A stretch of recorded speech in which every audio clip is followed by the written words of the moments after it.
बिस्मिल्लाहिर्रहमानिर्रहीम अस्सलाम वालेकुम।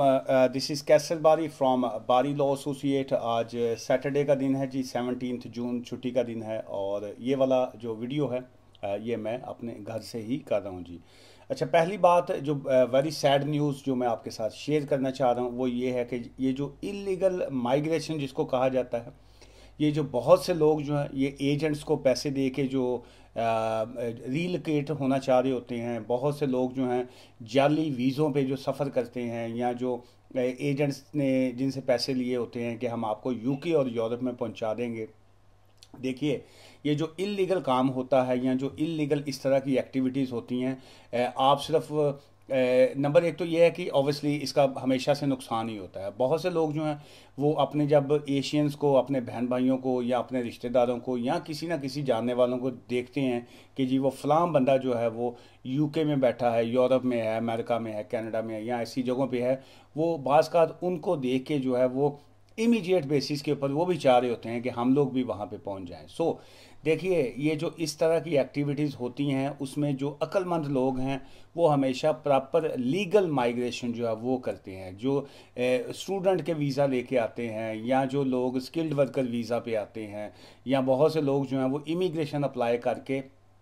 रूल्स को फॉलो करते हुए प्रॉपर कानून के मुताबिक आते हैं, वो लोग बड़ा फ़ायदे में भी रहते हैं और वो बड़ा अच्छे तरीके से रहते हैं। लेकिन ये जो लोग इलीगल माइग्रेशन होती है, जो एजेंट्स के थ्रू आते हैं, उनमें से कितने परसेंट लोग हैं कि वो अपनी जो मंजिल होती है या जो उनका टारगेट होता है वहाँ पे पहुँच जाते हैं। जहन में रखिए, सिर्फ आपको उन लोगों का पता होता है जो लोग पहुँच गए, आपको उन लोगों की न्यूज़ नहीं होती जो रास्ते में मारे जाते हैं। उनका पता नहीं चलता, जिनका जो एजेंट्स होते हैं उनको रास्ते में कहीं पे गायब कर देते हैं, या जो लोग ये जो बोट्स के ज़रिए सफ़र करते हैं उसमें कितने परसेंट जो हैं वो मारे जाते हैं। चूँकि ये जो इलीगल माइग्रेशन में ये जो लोग बोट के ज़रिए दूसरे कंट्री में पहुंचाने की कोशिश करते हैं,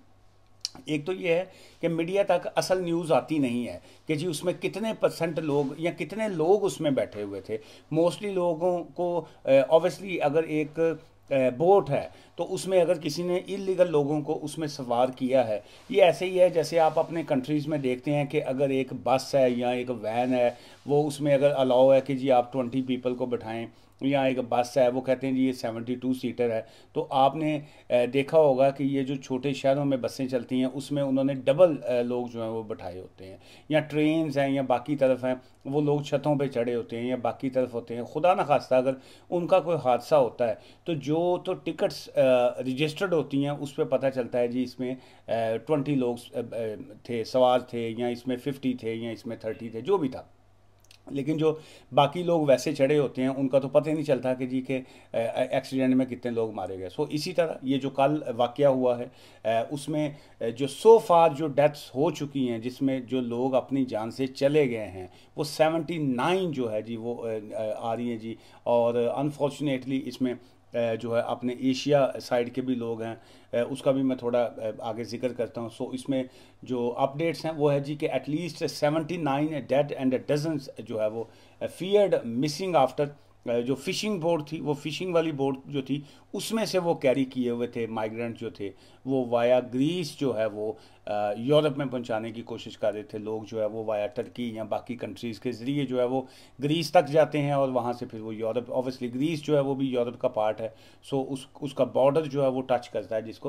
जिसके ज़रिए जो है वो माइग्रेशन, इलीगल माइग्रेशन जो थी वही उसमें ये आ रहा है जी कि सो फार जो है a large search and rescue जो है ऑपरेशन हैज़ सेव्ड 104 जो 104 लोगों की फ़िलहाल जान वो बचा चुके हैं। सो इसका मतलब है कि 104 लोग अगर बच गए हैं, सो अगर उसमें 79 अभी प्लस जो डेथ है, इसका मतलब है कि वो आप अंदाज़ा लगा लें कि को तकरीबन 183 की तो लेटेस्ट ये खबर आ गई कि जी कि इतने लोग उस बोट में सवार थे जो एक्चुअल फ़िशिंग वाली थी। इसमें बहुत से लोग जो हैं बाकी जो सेव हुए हैं वो अभी हॉस्पिटलाइज्ड भी हैं क्योंकि उनकी जान को भी ख़तरा है। मतलब मुख्तलिफ उसमें भी अब पता नहीं है कि कितने 50% बच सकेंगे या उसमें क्या होगा जी। अच्छा, फिर इसमें जो इसमें जो पाकिस्तानी हैं इसमें वो भी थे, पाकिस्तान के की भी जो अब आ रही हैं जी इसमें अपडेट्स कि उसमें कुछ लोग अफ्रीका से थे, कुछ लोग पाकिस्तान से हैं, और इसी तरह जो है वो बाकी और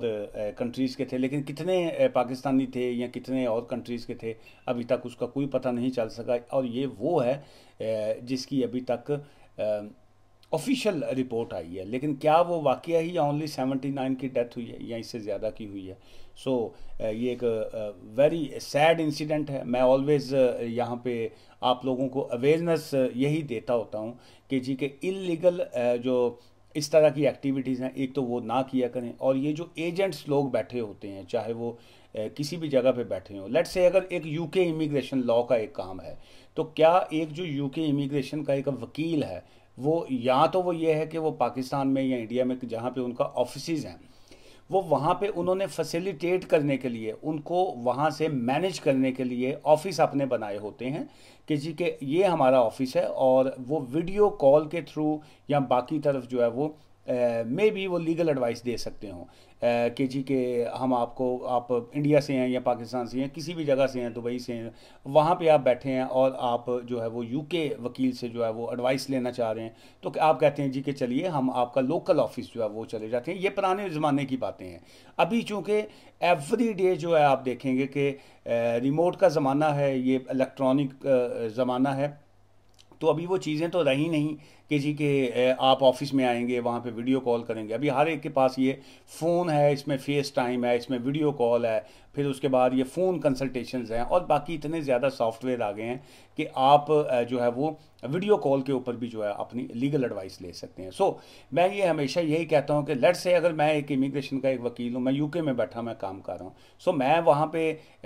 इंडिया में बैठ के या पाकिस्तान में बैठ के मैं तो अगर काम नहीं मैं कर रहा वहाँ पे, ना मेरा इस तरह का इमिग्रेशन के हवाले से हमारा किसी और ऑफिस कंट्री में कोई ऑफिस है, हम तो यहाँ पे यूके में बैठ के काम कर रहे हैं। और यूके में बैठ के काम करते वक्त भी हमारे पास टाइम बहुत कम होता है कि जी के हम अपने यहाँ पे काम को मुकम्मल कर सके। तो मैं कैसे मैनेज कर सकता हूँ कि जी कि मैं पाकिस्तान से या किसी और कंट्री से जो है वो अपना ऑफिस रन कर सकूँ। सो इसलिए ये बात आपको बताने का मकसद ये है कि ये जो बाकी कंट्रीज़ में बैठे लोग काम कर रहे होते हैं, इसमें मोस्टली जो हैं, या तो कोई बहुत बड़ी फर्म्स हैं, उन्होंने ब्रांच ऑफिसेज खोले हुए हैं, वो प्रॉपर क्वालिफाइड वकील हैं, then that's a different scenario जो है। अदरवाइज जो है वो एजेंट्स होते हैं, and the agents they are not जो है वो क्वालिफाइड वकील नहीं होते, वो क्वालिफाइड लीगल एडवाइस जो है वो नहीं कर सकते होते हैं। वो क्या करते हैं, कल भी एक हमारी वीडियो के ऊपर भी मैसेज था गालबन, या मुझे एक व्हाट्सएप के ऊपर एक मैसेज आया, उन्होंने कहा जी मैं पाकिस्तान से हूँ, सो मुझे जो है वो फ़लाँ वीज़े की जो है वो इन्फॉर्मेशन चाहिए। तो वहाँ से हमारे ऑफिस की तरफ से रिप्लाई गया कि ऑटोमेटेड जो रिप्लाई जाता है कि you need to book your consultation. Obviously आप पाकिस्तान से हैं तो ज़ाहिर है आप ऑफिस तो आ नहीं सकते, सो फ़ोन कंसल्टेशन होती है। एक तो ये है कि जिस वक्त मैसेज ये जाता है कि जी कि you need to book your consultation, या फ़ोन या ऑफिस, तो आगे से जवाब आता है जी कि हम तो इंडिया में हैं या हम तो पाकिस्तान में हैं। भाई वो जो आप इंडिया में हैं या पाकिस्तान में हैं, तो आप लोगों को ही तो इमिग्रेशन एडवाइस चाहिए। जो लोग ऑलरेडी यहाँ पे यूके में बैठे हैं, या तो वो गोरे होंगे या वो यहीं के होंगे, उनको तो लीगल एडवाइस नहीं चाहिए, या जो जिनको चाहिए होती है वो उनको पता होता है यहाँ पे लोकल सिस्टम का, और वो एडवाइस बुक कर लेते हैं। जो आप पाकिस्तान से, वो कहते हैं जी मैं पाकिस्तान से हूँ, मुझे तो पाकिस्तान से बैठने का मकसद ये थोड़ी है कि यहाँ से आप पाकिस्तान में तो हम आपको फ्री एडवाइस देते फिरेंगे। तो सेकंड उसमें ये है कि अच्छा, उनको फिर जवाब गया कि जी कि आप फ़ोन कंसल्टेशन जो है वो आप बुक कर सकते हैं। फ़ोन कंसल्टेशन का हम लोग जो है वो 30 पाउंड चार्ज करते हैं। अच्छा, फिर ऊपर दोबारा से उनका फिर मैसेज आया कि मैं डन बेस के ऊपर काम करना चाह रहा हूँ जी। फिर वो जवाब हमारी तरफ से गया कि we are not agent, we are immigration firm जो है, हम लोग इस तरह के ये जो 2 नंबर काम होते हैं वो हमारी फर्म जो है वो हम लोग नहीं करते। और ये जो डन बेस वाले लोग होते हैं ना जी, यही लोग जो हैं वो अल्टीमेट इस तरह की बोट्स में जो है ना वो जाके मारे जाते हैं। सो अगर नंबर एक तो ये है कि ये जो एजेंट्स होते हैं उनके हत्थे चढ़ने से बचा करें। मैं बहुत से केसेस में देखता हूँ एजेंट्स लोगों का जो है, अगर 100 केस वो अप्लाई करते हैं तो उसमें एक आध अगर किसी का लग जाता है वीज़ा, तो वही एक आध की वजह से वो 2-4 और उनको मिल जाते हैं। एक तो ये है कि ये जो डन बेस वाले लोग होते हैं, ये जो काम करवाना चाह रहे होते हैं, मुझे काम करने वालों पे उतना गुस्सा नहीं आता कि जो आपका डन बेस पे काम करते हैं, उनका तो बिज़नेस ही यही है कि उन्होंने आपसे लेके खाना होता है। लेकिन ये जो आप जैसे लोग होते हैं जो इस तरह की एक्टिविटीज़ में पकड़े जाते हैं, फिर आप लोग वो मारे जाते हैं रास्ते में, जंगलों में छोड़ दिए जाते हैं, इस तरह की बोट्स में मारे जाते हैं, और अपने पीछे फैमिलीज़ की जो है आप लोगों को फिक्र ही नहीं होती कि जी कि आप पीछे अपने पेरेंट्स को छोड़ के आ रहे हैं, या आपने अपनी प्रॉपर्टी बेची है, लैंड बेची है, वही पैसा आपने इकट्ठा करके एजेंट्स को दिया, एजेंट्स ने आगे किसी एजेंट्स को दिया, और उसके बाद आपकी वाइफ है, आपके बच्चे हैं, आपके बहन भाई हैं,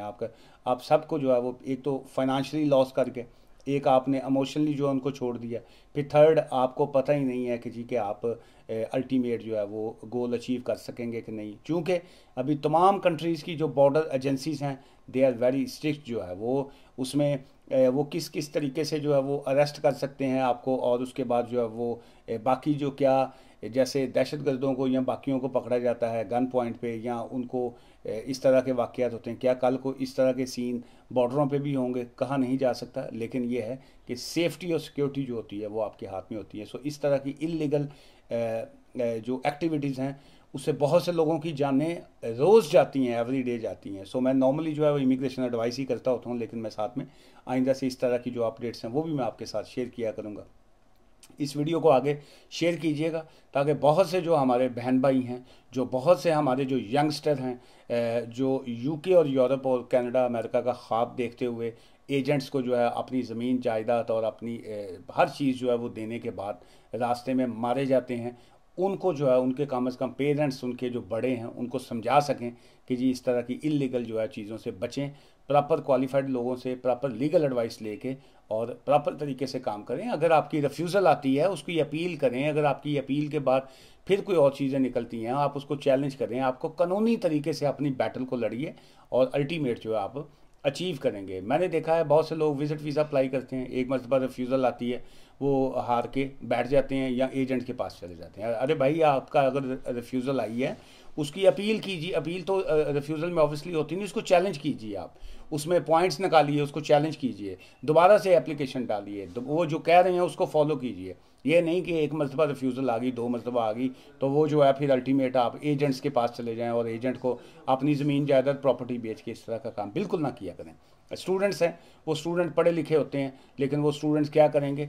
खुद डायरेक्ट यूनिवर्सिटी में एडमिशन नहीं करवाएंगे, डायरेक्ट यूके बेस्ड वकीलों से रब्ता नहीं करेंगे, वो एजेंट्स के पास चले जाएंगे। वो एजेंट्स जो है वो एक का वीज़ा लगवाएंगे, साथ में किसी और जानने वाली लड़की या किसी को पकड़ के उसके डिपेंडेंट का वीज़ा लगवा के उसको भी यहाँ पे भेज देंगे। अब अनपढ़ जो लोग हैं जिनके पास एजुकेशन नहीं है वो क्या कर रहे हैं जी, वो एजेंट्स के पास जा रहे हैं, वो एक लड़की को पकड़ते हैं, उसका स्टूडेंट वीज़ा करवा देते हैं, साथ में डिपेंडेंट जो है वो उसका वो करवा देते हैं, अनपढ़ का वो करवा, फिर वो यहाँ पे आके मुश्किल का दिक्कत का शिकार हो जाते हैं। कई लोग तो आ ही नहीं पाते, उनकी फॉल्स इंफॉर्मेशन और गलत डॉक्यूमेंट्स की बेस के ऊपर वो सारी ज़िंदगी के लिए बैन हो जाते हैं। सो इसलिए खुदा के लिए प्रॉपर लीगल एडवाइस लेके प्रॉपर जेन्युइन काम किया करें। आज की वीडियो यहीं तक थी जी, और मुझसे मिलना चाहें तो बारी लॉ एसोसिएट हमारा ब्रैडफर्ड में ऑफिस है जी। अगर ऑब्वियसली अगर आप अब्रॉड में हैं, किसी और कंट्री में हैं, तो आप फ़ोन कंसल्टेशन जो है, फ़ोन एडवाइस जो है वो हमसे ले सकते हैं, और हमारा ऑफिस जो है वो फ़ोन एडवाइस की फ़ीस चार्ज करता है जी। दुआ में याद रखिएगा। Take care, thank you, bye.